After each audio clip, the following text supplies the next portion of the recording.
They moved him 200 kilometers away. They closed the gates. They tracked his every step. And yet, on the 7th morning, he was back. Nobody believed it at first. He wasn't just any rhino. He was Tauyé. Born in the dry plains of South Africa, Tauyé had lived his entire life in the same wild reserve. He knew every rock, every watering hole, every breeze that danced through the trees. The rangers called him the king, not just for his size or age, but for the way the land seemed to bend around him, respect him. But times had changed. Poachers had started creeping in, leaving behind blood and broken horns. The conservation team feared that Tauyé might be next.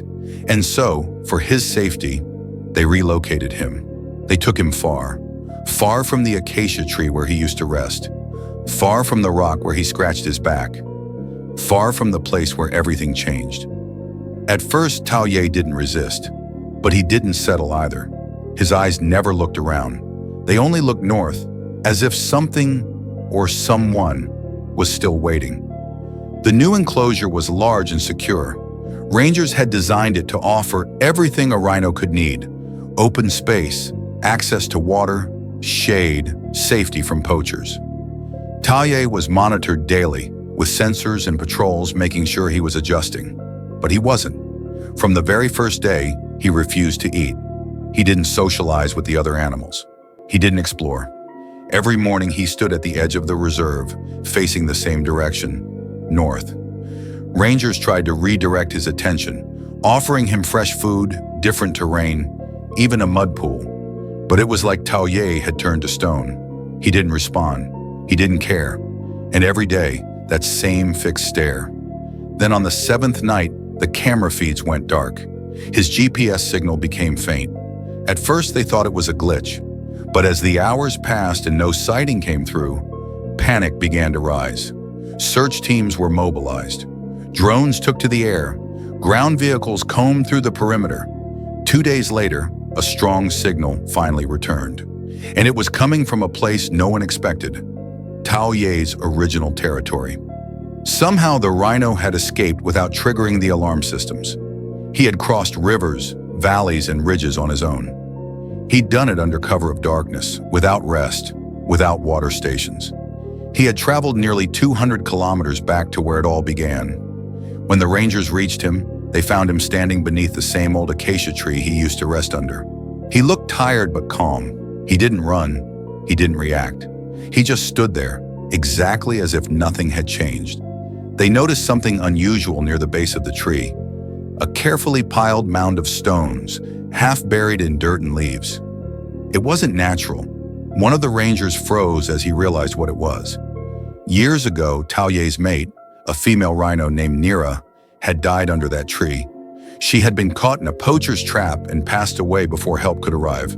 Tauyé had stayed beside her body the entire night, refusing to move even as the sun came up. Rangers had buried her there quietly, hoping the gesture would help him heal. It never did. Now, after being forcibly relocated, he had returned to the same place. Not for safety, not for food, but for memory. He stood still under the acacia tree for hours. He didn't move when the wind picked up or when the clouds rolled in. Rangers watched from a distance, unsure what to do. They didn't want to scare him or interfere, but they were stunned. No one could explain how a rhino with no map, no trail, no direction had made it across nearly 200 kilometers of wilderness to a specific tree in the middle of nowhere. In the following days, Tauyé refused to leave the area. Every morning, he walked in slow circles around the mound of stones. Every evening, he lay beside it, his large body curled as close as it could be. The rangers brought him food and water, but he barely touched it. He wasn't hungry. He wasn't restless. It was as if he was waiting, but for what? No one knew. Concerned for his health, the reserve's vet team came to check him. Physically, he was strong. No infections, no injuries, no signs of internal distress. But emotionally, he was shutting down. It was something the scans couldn't measure, but anyone who looked into his eyes could feel it.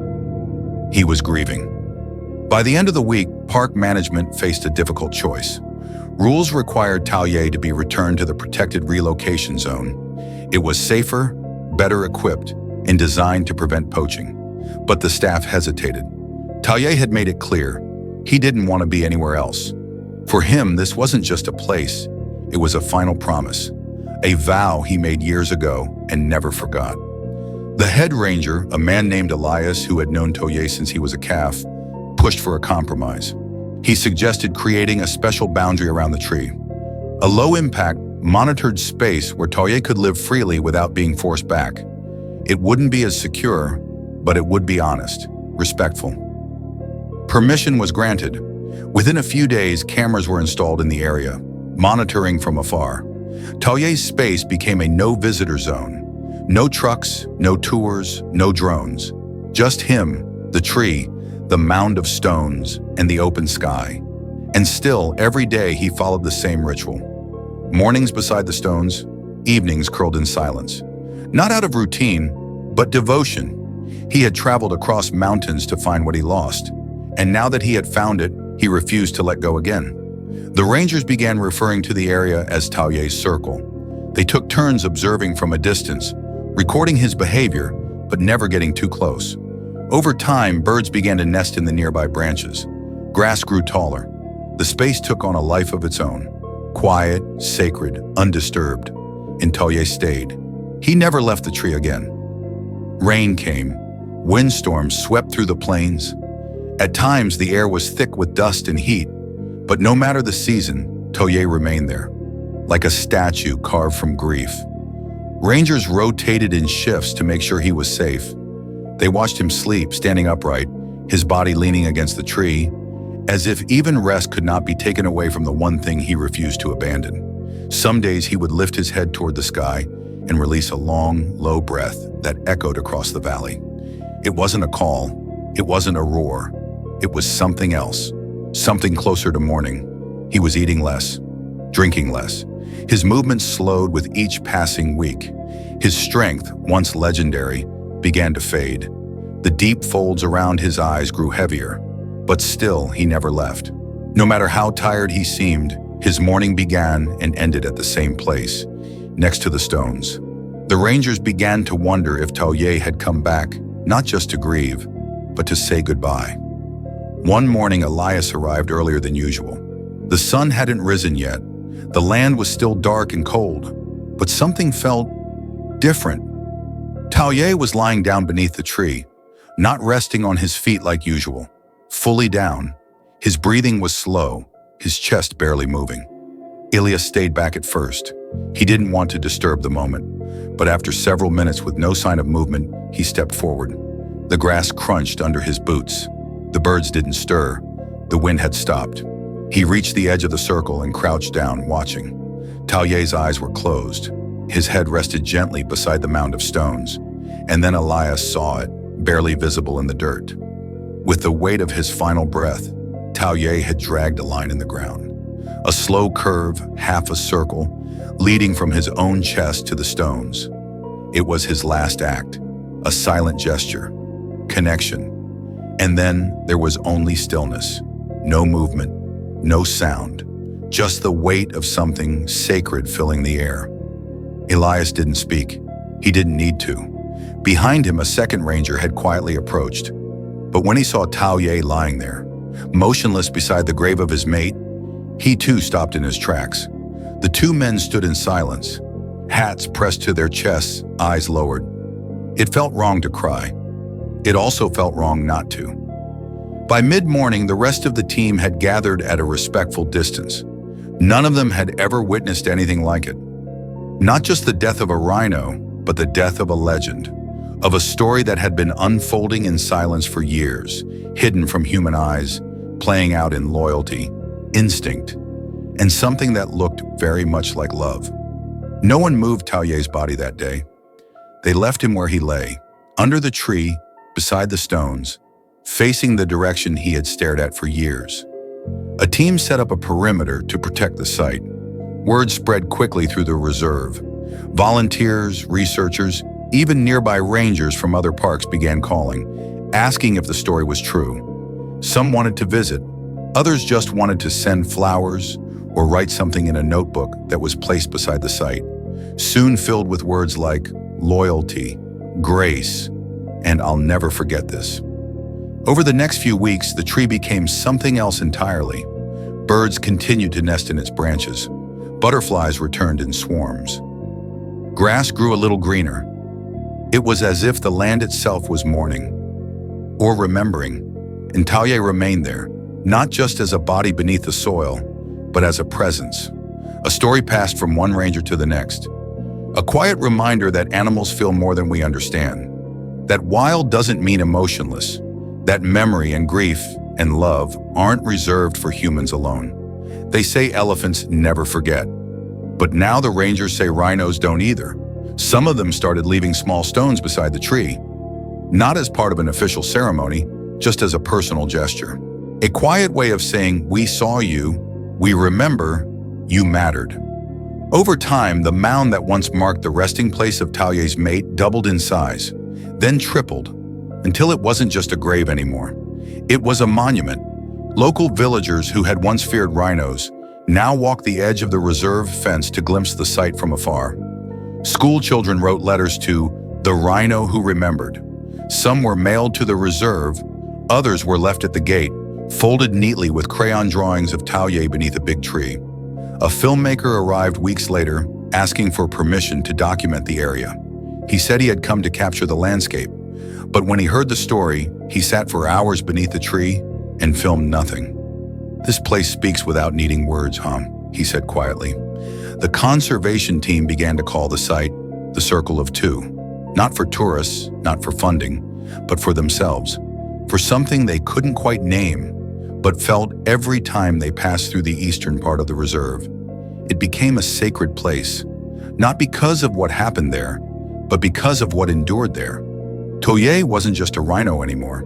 He was proof that loyalty doesn't depend on language, that love can take root even in a creature with no voice to explain it, that grief, when powerful enough, can outlast instinct, hunger, and even death. Rangers started telling the story to new trainees, not in briefing rooms or printed manuals, but out there, on the dirt paths where Tauyé once walked. They'd point to the distant tree, barely visible against the sky, and say, "That's where it happened. That's where he came back, not because he had to, because he couldn't stay away." And without fail, someone would always ask, "Why did he do it?" And the answer was always the same, "Because that's where his heart was." Those words spread far beyond the reserve. They appeared in conservation journals, in classroom essays, in quiet conversations between park rangers who'd seen too much loss to still be surprised by one more death, yet were. They even showed up as a quote carved into a small wooden sign, posted discreetly at the entrance of Tauyé's territory. Visitors weren't allowed inside, but they could walk the outer path that looped around the area. And at one point along the trail, the land opens just enough that you can see the top of the tree, a small rise in the grass. And if the wind is right, you might even hear birdsong from the branches. People stop there, not to take photos, not to talk, just to feel. The story of Tauyé became more than just something that happened. It became something that stayed. Veterinarians began using his case as an example, not of physical behavior, but of emotional presence. That animals could mourn, remember, love. That moving a body didn't mean moving a soul. That sometimes when you relocate a creature, you also risk relocating its will to live. And somehow Tauyé had found his way back, because his compass wasn't built on maps or direction, it was built on memory. What he proved without ever speaking a word was that home isn't always a place. Sometimes it's a bond, a presence, a final promise made under an old tree, with nothing but silence to carry it forward. And though his body now rests in that earth, something of him still lingers. The wind moves differently through that part of the reserve. The grass grows a little slower, and rangers walking that edge say there's a feeling you can't quite explain, as if something ancient is still watching. Some say it's just imagination, that after hearing a story like Tauyé's, your mind starts seeing meaning where there is none.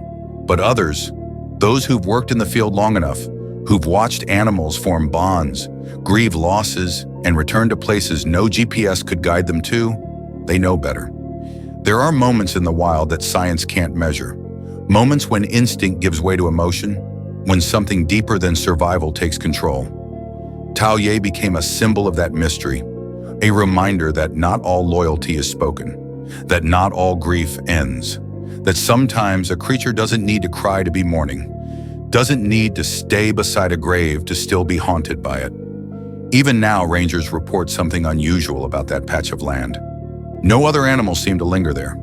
Rhinos pass by, but never stop, as if they sense the space is already claimed, that it belongs to something or someone else.